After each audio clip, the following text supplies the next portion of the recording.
بدون طراحی بلد بودن، طرح مهرت رو پیدا کن و مهرت رو بساز. اگه اول راه مهرسازی باشید، همیشه پیدا کردن طرح مناسب یه جور چالشه براتون. یکی از راه‌های پیدا کردن طرح‌های متنوع و با کیفیت سایت پینترست هستش. برای این کار وارد سایت یا اپ پینترست میشید و در قسمت سرچ کلمه مورد نظر رو به همراه کلمه وکتور تایپ میکنید. وکتور یک اصطلاح گرافیکیه و در سرچ به شما کمک میکنه که انتخاب هایی که براتون میاد به جای عکس طرح باشه و به راحتی بتونید پرینت بگیرید، چون در اغلب موارد هم سیاه سفید هستن. مثلا در اینجا من برای پیدا کردن طرح گل‌های مختلف کلمه فلاور رو به همراه کلمه وکتور تایپ کردم.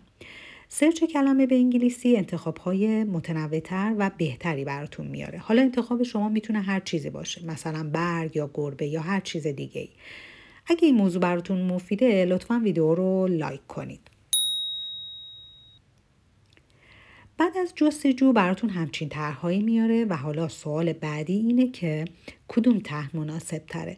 اگه مبتدی هستید، طرح‌های ساده‌تر رو انتخاب کنید. مثلا از بین این طرح‌ها اونهایی که ریزترن، سخت‌تر هم هستن و انتخاب مناسبی به حساب نمیان. حالا مثلا از بین گل‌ها گل ساده‌تر رو انتخاب کنید، اونی که اندازه مناسب‌تری هم داره. بین این دو طرح تقریبا شبیه به هم، باز هم اونی رو انتخاب کنید که فضای سیاهش بیشتره. چرا؟ چون تراشیدن اون به مراتب ساده تره و فقط کافیه دورگیریش کنید تا بتونید یک مهر گل داشته باشید. همینطور که میبینید فقط جاهایی که توی تصویر نشون میدم لازمه که خالی بشن.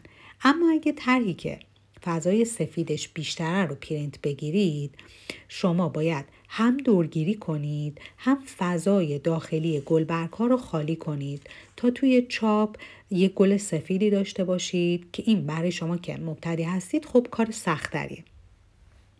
برای ذخیره کردن این طرح شما کافیه 3 نقطه سمت راست بالای صفحه رو بزنید، بعد اون قسمت که نوشته دانلود ایمیج رو هم بزنید تا طرح روی دستگاه شما ذخیره بشه و شما بتونید بعداً ازش پرینت بگیرید و منتقلش کنید روی لینو. فقط مراقب اندازه‌های اصلی طرح باشید، چون بعضی از طرح‌ها با تغییر سایز دفرمه میشن. یه نکته مهم دیگه قبل از ذخیره کردن عکس اینه که ببینید کپی رایت نداشته باشه تا شما به راحتی بتونید ازش استفاده کنید. برای دیدن ویدیوهای آموزشی بیشتر حتما سابسکرایب کنید تا همدیگر رو گم نکنید. اگه طرح خاصی مد نظرتونه که امکان اسکن کردنش رو ندارید، میتونید با استفاده از یک کاغذ روغنی اون طرح رو کپی کنید و بعدش اون کپی رو پرینت بگیرید یا با روش انتقال طرح با مداد اون رو روی مهرتون منتقل کنید. من سعی میکنم توی ویدیوی دیگه انتقال طرح با مداد رو هم به شما یاد بدم. فقط کافیه تا اینجا بدونید که شما هر طرحی رو بخواید به راحتی میتونید از روی سایت‌های مختلف به شرط اینکه طرح کپی رایت نداشته باشه پیدا کنید، پرینت بگیرید و مهرتون رو بسازید.